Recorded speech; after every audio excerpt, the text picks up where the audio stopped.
But when the Jews in Thessalonica learned that Paul was preaching the word of God at Berea, some of them went there too, agitating the crowds and stirring them up. The believers immediately sent Paul to the coast, but Silas and Timothy stayed at Berea.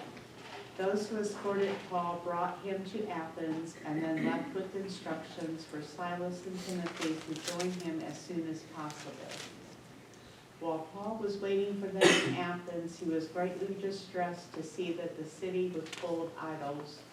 So he reasoned in the synagogue with both Jews and God-fearing Greeks, as well as in the marketplace day by day with those who happened to be there. A group of Epicurean and Stoic philosophers began to debate with him. Some of them asked, "What is this babbler trying to say?" Others remarked, "He seems to be advocating foreign gods." They said this because Paul was preaching the good news about Jesus and the resurrection. Where am I going to? 23. Okay, thank you. Then they took him and brought him to a meeting of the Areopagus, where they said to him, "May we know what this new teaching is that you are presenting? You are bringing some strange ideas to our ears, and we would like to know what they mean." All the Athenians and the foreigners who lived there spent their time doing nothing but talking about and listening to the latest ideas. Paul then stood up in the meeting of the Areopagus and said, "People of Athens, I see that in every way you are very religious. For as I walked around and looked carefully at your objects of worship, I even found an altar with this inscription, 'To an unknown God.' So you are ignorant of the very thing you worship, and this is what I am going to proclaim to you.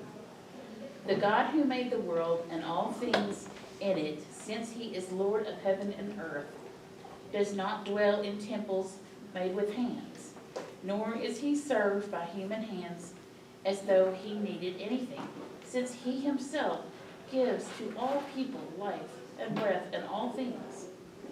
And he made from one man every nation of mankind to live on all the face of the earth, having determined their appointed times and the boundaries of their habitation, that they would seek God, if perhaps they might grope for him and find him, though he is not far from each one of us.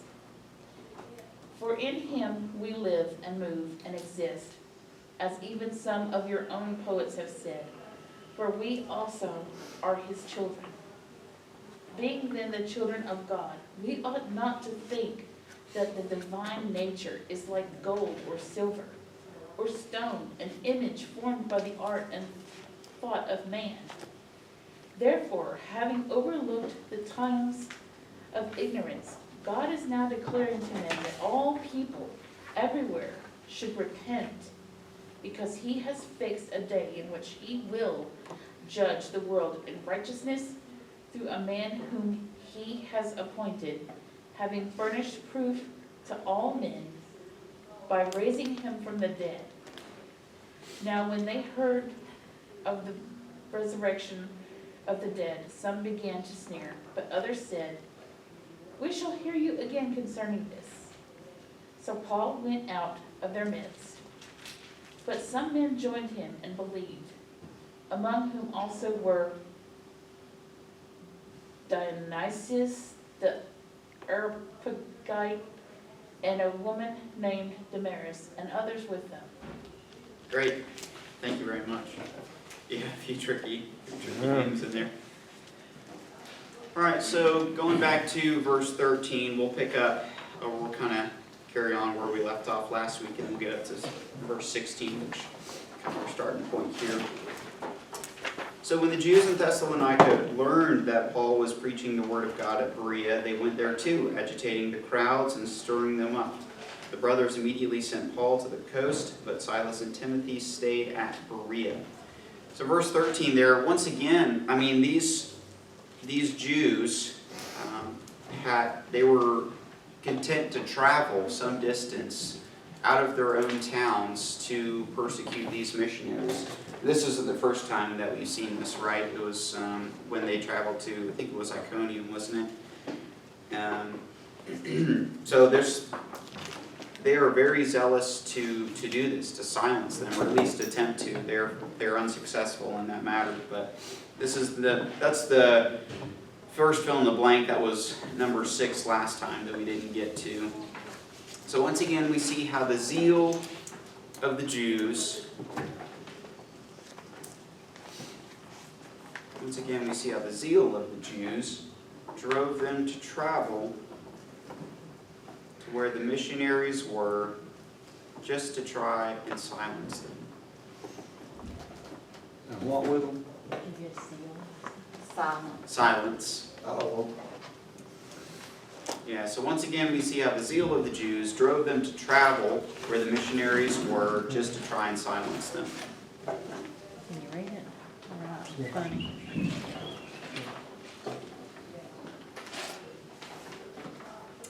And then in verse 14, it says, the brothers immediately sent Paul to the coast, but Silas and Timothy stayed at Berea. So why do you think these two stayed in this place? And let Paul go on for the time being. If they weren't in danger, they still had work to do. Yeah, what kind of work specifically, do you think? Probably training elders for that congregation, making a few more disciples. I think you're right. I mean, just discipling the believers who they new converts. Yeah, absolutely. And this is kind of that's a regular practice that we see exemplified by Paul in Acts, how either he or other disciples with him stay behind or go to places where there are established congregations so they can mature them, help them grow in maturity in faith, especially since all these people were new believers. And that's important. It's an important model that we as the church should also model when we have new believers. We don't just, baptize them and then just kind of say, well, good luck with this whole thing. We hope you do well. But we raise them up. We help them grow to maturity. That is equally as important. Maybe even if not more important than evangelism, because you can evangelize to people, but how many will just fall away when they don't actually have any kind of roots planted in the ground from discipleship. So we see a good model there presented by Silas and Timothy and others in Acts. And then verse 15, the men who escorted Paul brought him to Athens and then left with instructions for Silas and Timothy to join him as soon as possible. So they weren't there indefinitely, but they were asked to rejoin, or asked to get back with Paul. Right, so in Athens, if you guys have your maps, that's a good time to look at. Mine's in my office. I'm setting a bad example. I should have brought it out here. Just forgot about it. But anyway, well, it's okay. It's pretty close to where they were, but Athens in Greece, and they are in this new area, and we're going to have this story here, starting in verse 16. Now, I do have to shoot straight with you that this story is filled with so much historical, contextual information that I'm not necessarily proficient enough in to give you the whole background by myself in my own words. So I got to do a lot of reading today. There's a lot of really good information in here. This guy, Reese, he lays it out in very clear ways and gives good insight into what the historical context of what the narrative that we see here. And so it helps us kind of get a deeper understanding of the conversations that happen and some of Paul's motivations in speaking and addressing these people in the way he does. So I'm going to have to do a lot of reading, which is going to be maybe boring, but I thought it was very fascinating, some of the stuff he was talking about, so hopefully it won't. Gracie, you have a good reading voice. Maybe I need to try to adapt some of that to myself so I can try to help people keep the attention there. Let's get into it. Verse 16. While Paul was waiting for them in Athens, he was greatly distressed to see that the city was full of idols. It's interesting here that this word greatly distressed in Greek is the same as in chapter 15, verse 39, where we see this disagreement between Paul and Barnabas, and it says that they had such a sharp disagreement or sharp dispute. So it carries the notion that he was pretty furious about what was going on. It wasn't just like he's kind of bummed out about what he was seeing. There was a great turmoil in his soul at the sight of all these idols in this place.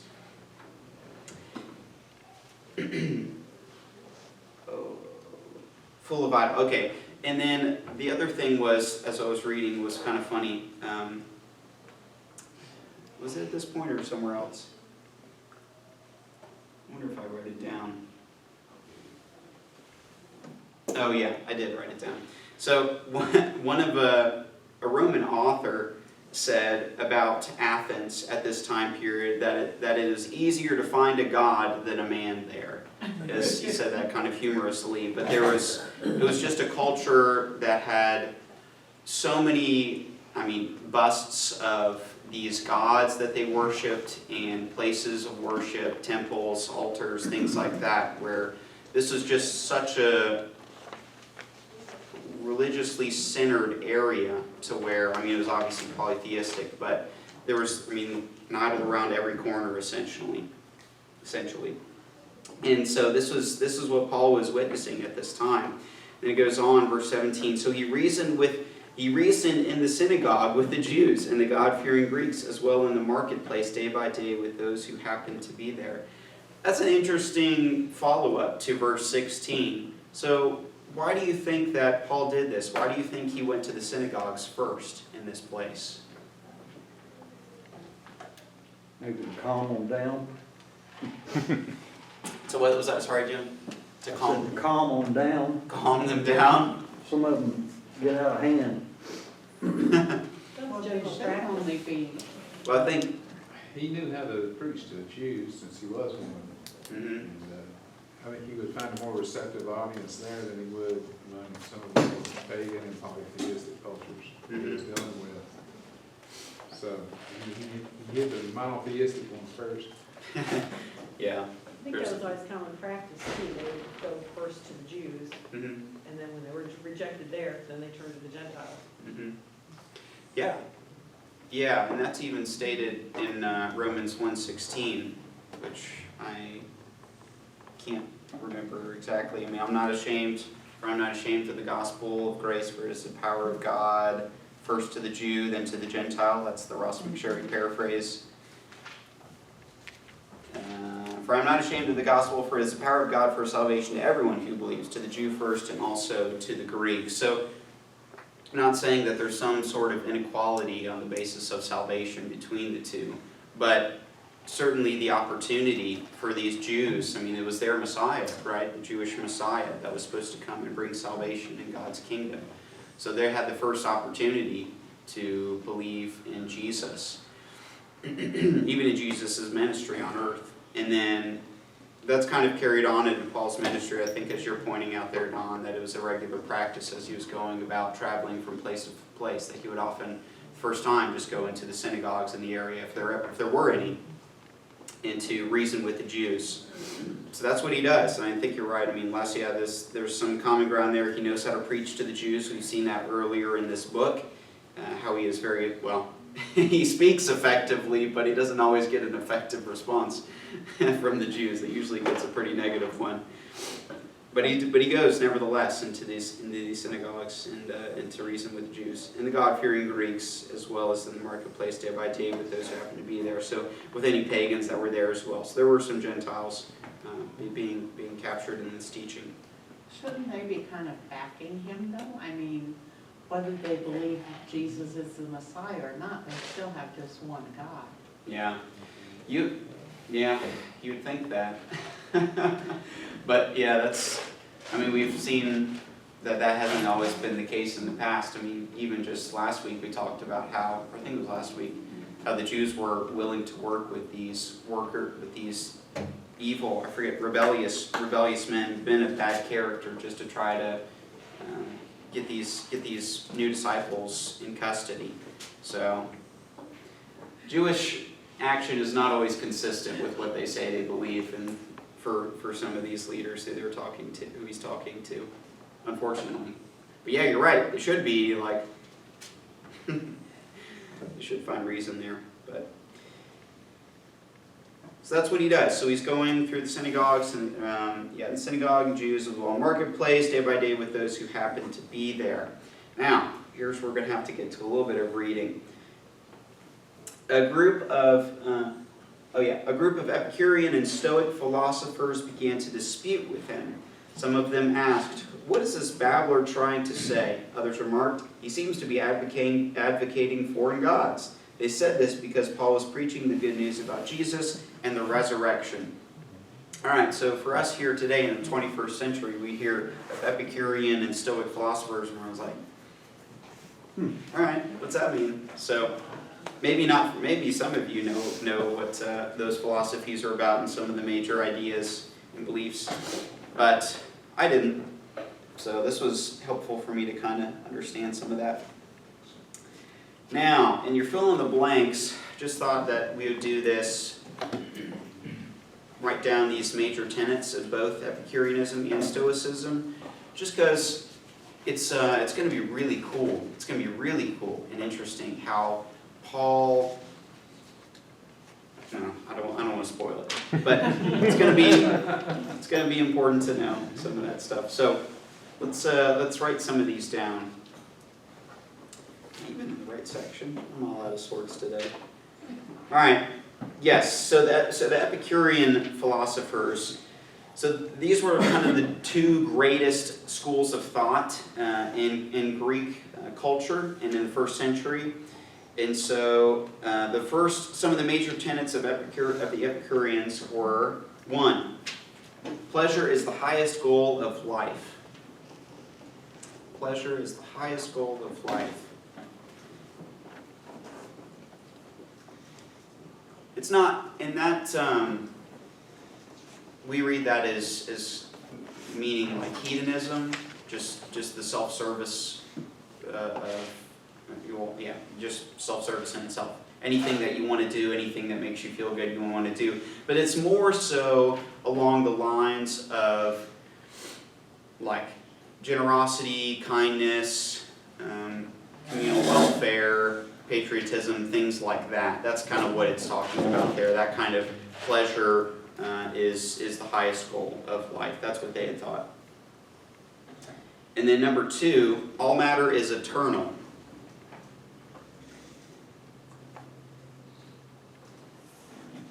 All matter is eternal. So they would say that there was no creation. There's none of the gods actually created anything that exists because it's always existed. See, the soul is not immortal.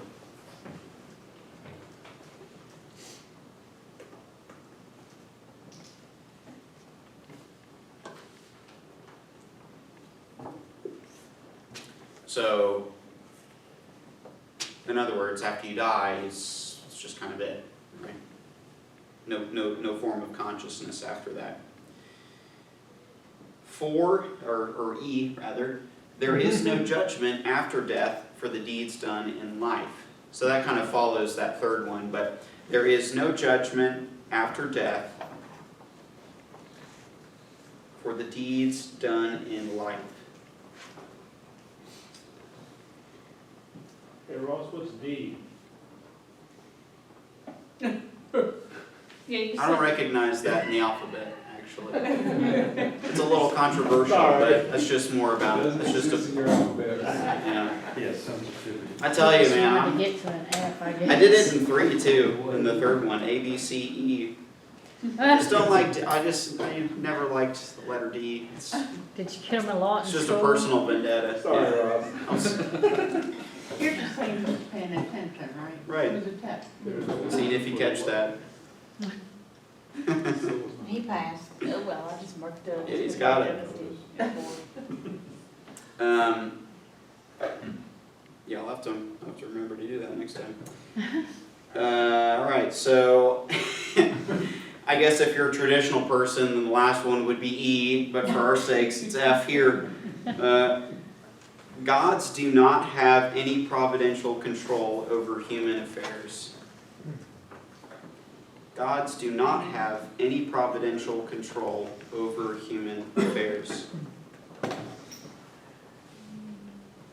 Actually, that's what I thought was interesting about the philosophers, because, I mean, they did the civic duty of sacrificing to those gods, but they didn't really believe in them. Yeah, or at least that they didn't really do much, or were affecting their lives as people, worshipers. Yeah, it is interesting. I mean, obviously there were some people who didn't fall into these two camps, right? And so they were just worshiping the gods. But for these people, these are to the major school of thought. All right, so that's the last one there for Epicureanism, and then let's just go ahead and do the Stoicism here before we move on. So everybody got all those? Not yet. He's on D. You're on D? He's on D. Oh, he's on D? Okay. Yeah, well, you can write down a number 3, A, B, C, D instead of E there for that last one. My mom would be ashamed of me. Can't see how he's reading or writing, but he You were sure is. homeschooled, weren't I was, that's why I said she'd be ashamed. She taught me better than that. you? Well, how do you know she didn't teach you wrong? Now, I remember learning about the letter D in the alphabet. That's a crucial That's all part. over from the grading system, he's still sensitive. Yeah. You didn't have to say that. Yeah, I can't go back to school for that reason. So, Vaughn, are you good, or you want me to I'm writing. say one more? Say, do you have the last one, or you want me to say it again? He's copying it. Okay. Okay, yeah, take your time, we're good. Right. Like I said, he can read my writing, so. That's great, I wouldn't be able to read mine.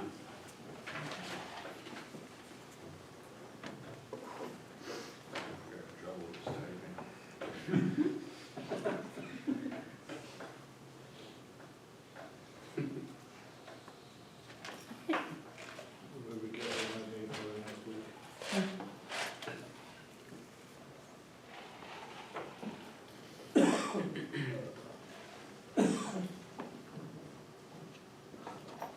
Are there any of those 5 ones that we listed there that are interesting to you or you have a question about? What is providential control? I mean, I kind of get it from the putting the sentence together, but Yeah, so really had power to affect the daily lives of, you would think it would be their subjects if they were gods, but right. That's any what I- kind of normal way to affect them. Right. It's kind of what I was thinking, but I wanted Yeah. to make sure. Yeah. Right. So is this a partying group? They think that there's no consequences for any of their actions? The gods don't care? Yeah, Their souls are nothing more than candles that blow out? right, So yeah. Well, I don't, what's the purpose of their lives? If they hold this thought, what good does it do them yeah, to amount or to gain knowledge of anything? Because it's just lost when they die anyway. yeah. Yeah, I don't know, I couldn't answer that. I mean, it seems from the first one that their goal is, they do have some sort of moral goal, if you will, in life to where they think that there's something to actually go for, even though the few short lives you have here on earth are all that's it in their minds, but. Okay.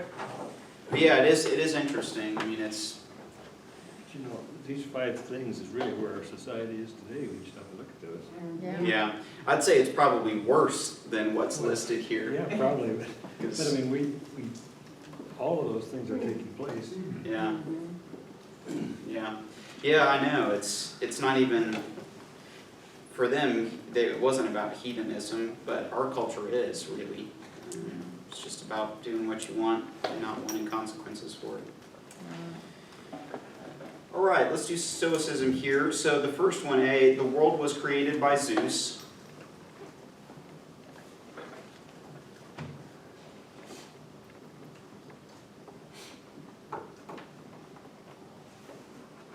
The world was created by Zeus.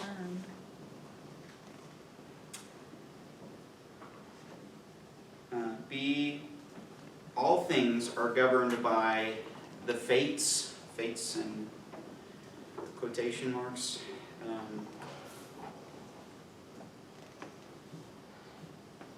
Some mystical power that All things well. ordered everything, including the gods themselves. So even the gods were not outside of the will of the fates. All things were what?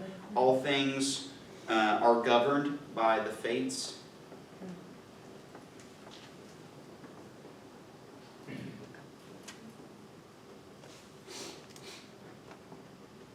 Man, this is so cool how Paul. I hope we have time to get into this because this is going to be so good. Well, and Paul would have been able to speak to them too, because, I mean, he was well educated. He would have read Homer and such. Mm-hmm. Yeah, we'll mention that, but yeah, you're right, Gracie. All right, so C, self-denial leads to the highest end in life.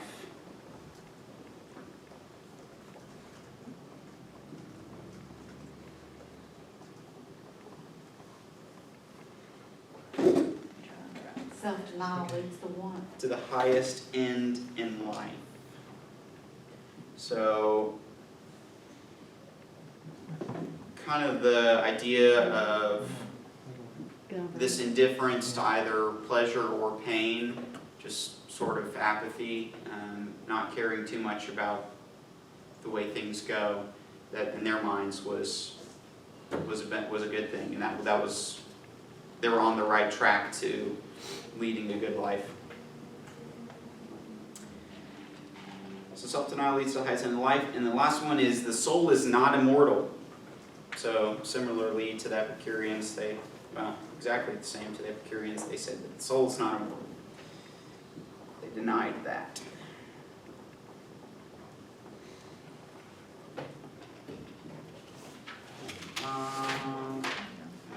Let's get this.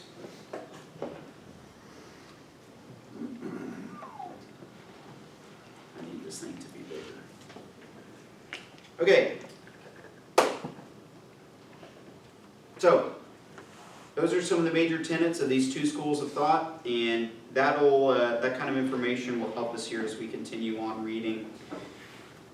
So verse 18, we'll review that. A group of Epicurean and Stoic philosophers began to dispute with him. Some of them asked, "What is this babbler trying to say?" Others remarked, "He seems to be advocating foreign gods." They said this because Paul is teaching the good news about Jesus and the resurrection. So some of their points of conference, I can't even think of the word that I want. Some of the things that they take issue with are a little bit more clear now that we know some of the tenets of their philosophies, including resurrection would have been a big deal for them. What were you talking about? Resurrection? Yeah. So, let's see here. I'm trying to remember which one I want to say. The idea that they called him a babbler, this is actually pretty interesting. So, babbler comes from a word which means literally seed picker. It was applied by the Greeks to the poor people who after a harvest would collect the seeds that were left in the fields, and then to the men who hung around the shops and the markets picking up scraps which fell from the loads of food and living off them. It was also a name given to a little bird who hopped here and there picking up the scattered kernels of grain.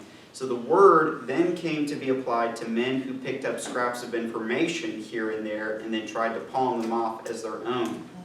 So perhaps it was the Stoics who leveled this contemptuous criticism of Paul, for the word had been used by Zeno, their founder, one of his disciples.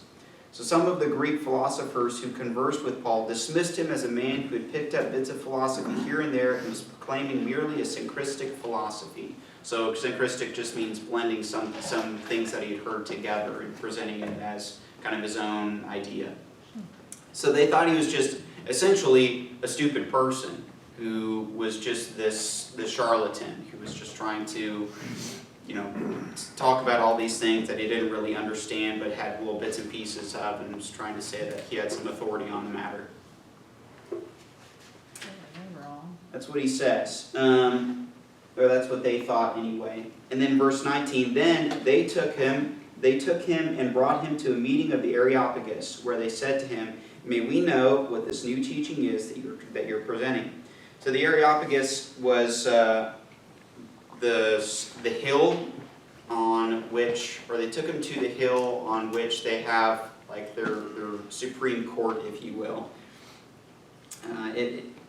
Here, this is what he says. It seems that Paul is brought to the hill where the celebrated court, the Supreme Court of Athens, often held its meetings. This hill was almost in the middle of the city, but little remains on its summit to help us determine what it looked like in Paul's day. But Areopagites, as Dionysius is labeled as, that just means that they're judges. So that's their political role in Athens. So that's where they brought him, and it seems like this is not necessarily a formal trial, like he's gonna be in trouble for the things that he's teaching. There's a few more indicators as we get on in the text that'll kind of lead us to think that this is more of just an inquisitive thing, that they're trying to figure out what exactly is going on, and probably the case is that he's not in too much danger here, at the moment anyhow. So may we know what this new teaching is and what you are presenting. You're bringing some strange ideas to our ears, and we want to know what they mean. So strange ideas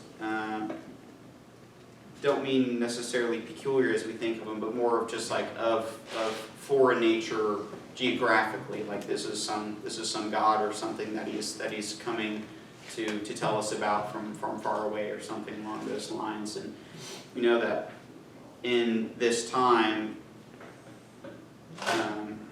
in a lot of the ancient days, that gods were thought to be fairly territorial over certain geographical locations.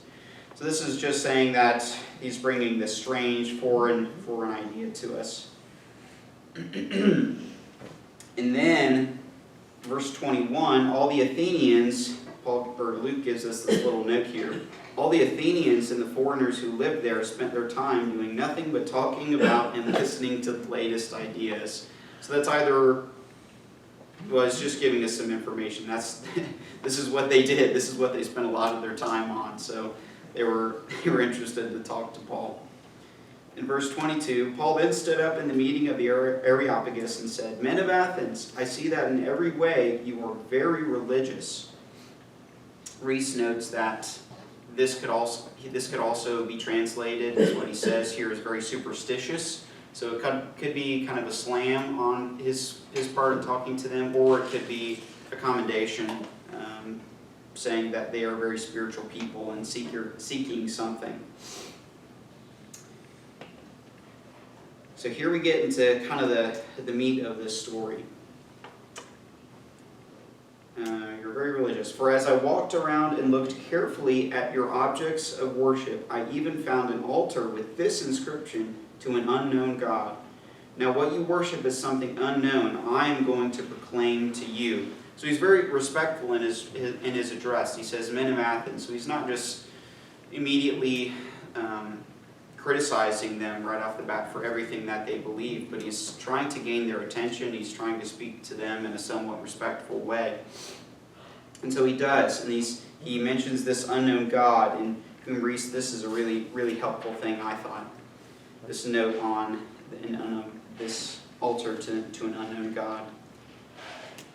So he says here, an altar is a place on which to offer a sacrifice. Where this altar was located or on what occasion it was built has been the subject of much debate with expositors. The commentators have searched secular literature to find the historical event at which this altar was erected.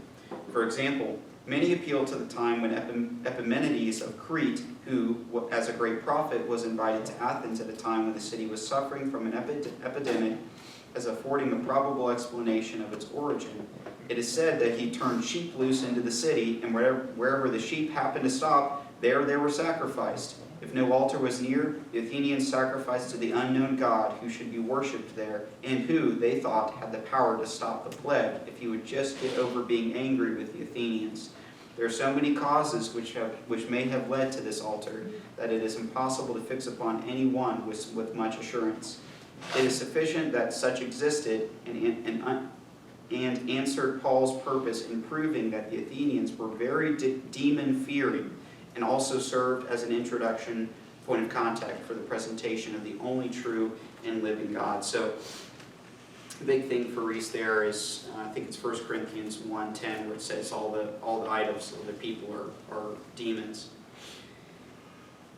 And so there's a little bit on this unknown God, but he uses this as kind of a gateway for the message of the gospel to these people. And then he continues in verse 24.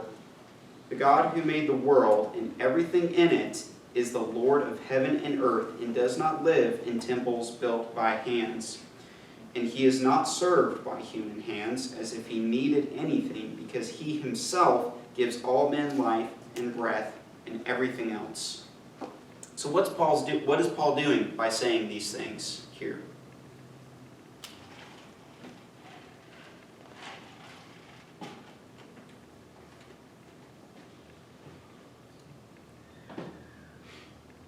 Sounds like he's walking all over the little gods. Yeah, walking all over the little gods in a very, very 10 plagues kind of way. He's turning their beliefs upside down. Mm-hmm. Yeah, absolutely. Yeah, he's confronting these popular ideas from all sides of the culture, even those in between, and addressing every one of them head on instead of just kind of dancing around the subject. So the God who made the world, so matter is not eternal, right? As the Epicureans would believe. So that was a straight up slap to that school of thought. So this God made everything, the world and everything in it, the Lord of heaven and of earth. So spiritual and physical realm does not live in temples built by hands. So this isn't somebody who, or a God who can be constructed in any form, any way. And he is not served by human hands as if he needed anything, because he himself gives all men life and breath and everything else.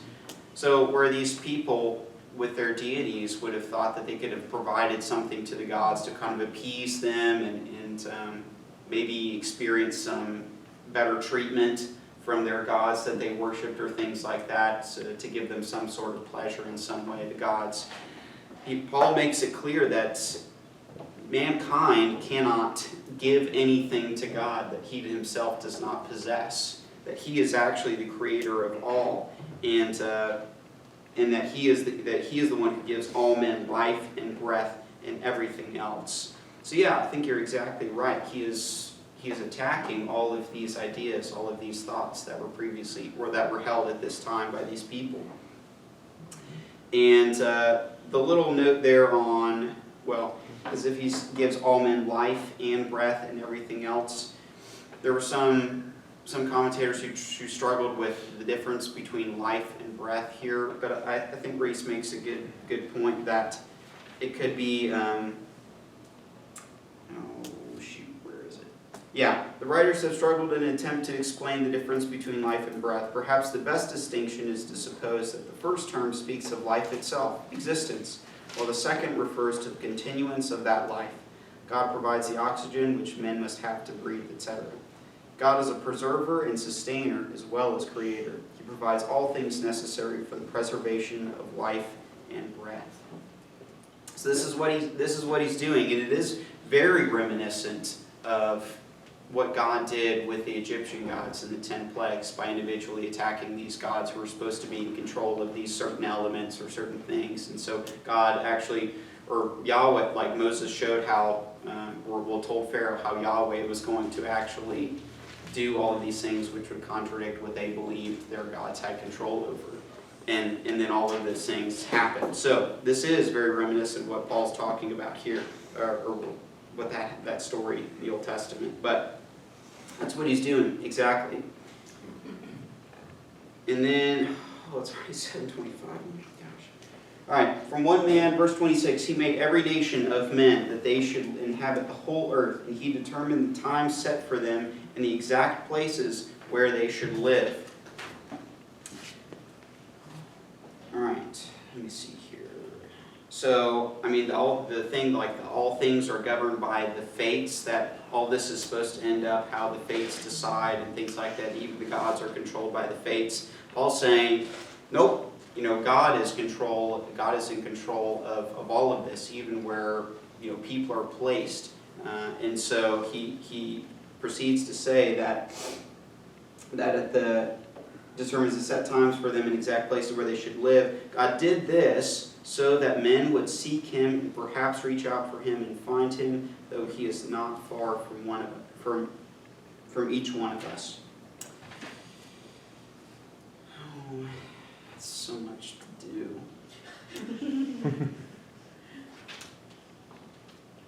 All right, so on that he determined the time set for them and the exact places. I thought this was helpful. He says that this means that God had, in his plan, fixed the times when each nation should be settled, and the rise, the prosperity, and the fall of each nation. The different continents and islands have not, therefore, been settled by chance. Nations have risen and waned, not because of chance or because of survival of the fittest, but because God's hand was in it. From verses like this, we can formulate a divine philosophy of history. And then he says, God did this so that men would seek him and perhaps reach out for him and find him. So all of this stuff happened, this existence of mankind, so that men would reach out for him, which is an attack on the, both of the goals of life as stated by the Epicureans and the Stoics, Epicureans and Stoics, that it's pleasure in the form of the service and helping others and benefiting the community, being kind, generous, things like that, nor being apathetic about your situation in life, whether the good things happen or the bad, and just kind of having some idea of superiority of things because you're less affected by them. That neither of those things are the purpose for the existence of mankind. Paul makes it clear here that everybody is placed where they are so that they would seek him, so that all mankind would seek God. That is the goal of life. It makes it clear that it is.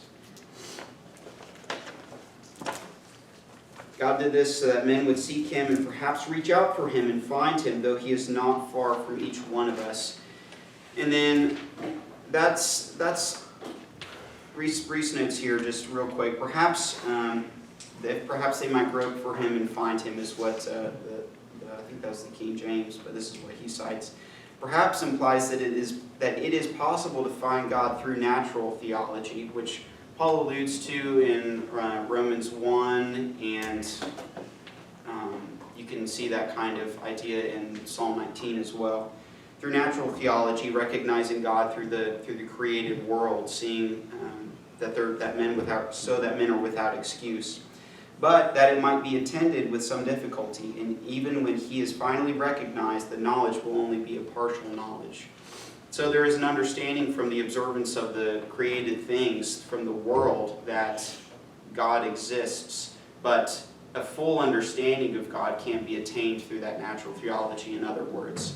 And then he says that though he is not far from each one of us. So this seems to be said in order to guard against the idea that by natural theology one can arrive at a full knowledge of God. So Paul is clear to make sure that these people know that the revelation of God has been made fully known through Jesus Christ. Well, all that's the gospel, this mystery that has once been hidden, has been revealed in Jesus Christ for all peoples who could have the opportunity to come to know God through Him. For in Him, all right, we'll just do this and we'll be done. Okay. For in Him, verse 28, for in Him we live and move and have our being, as some of your own poets have said, we are His offspring. So Gracie, kind of like you were saying, Paul quotes one of their own philosophers, so he shows by this that he is not some babbler. He is not some person on the street selling some conspicuous beverage or something like that. I mean, this is a educated man with a Greek education as well as a Jewish education. And he knows his literature, he knows the writers of the day and previous ones. And so this would have gained a lot of respect for him from these people. They would have recognized that this is not some ignorant person who's just trying to pawn somebody else's ideas off as his own. That this is an educated man who is bringing forth potentially something that could affect them. Therefore, since we are God's offspring, we should not think that the divine being is like gold or silver or stone, an image made by God's design, by man's design and skill. We just don't have time. All right, I'm just going to have to do that next week. That's all right. All right, well, we got through some parts of it. Maybe a little bit quicker. You guys have any questions on any of that? I'll make sure those fill in the blanks are there next week for us to fill out. I know all you completionists out there probably get angry that some of those things are left blank. Any final words there? Anybody have any questions or anything like that?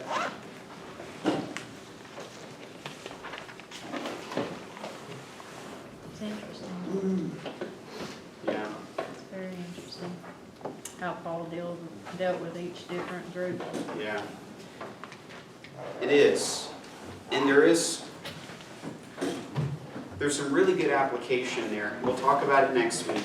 But it's not just interesting for the sake of like history nerds or things like that, or like people like me get excited about seeing some of the contextual stuff and seeing how it all kind of fits together and why Paul responds the way he does, things like that. There's some really good application, things that we can learn from this, and that's why it's important for us to know this. It's not just for some knowledge and us being able to, I don't know, impress other people by, oh, I know this about Acts 17. It's not about that. It's about actually learning something from the text and applying it to our lives. So we'll talk about that next week. But for now, we'll try to hold that in your minds as best you can before you sleep 7 times between now and next week. Let me go ahead and close this in prayer.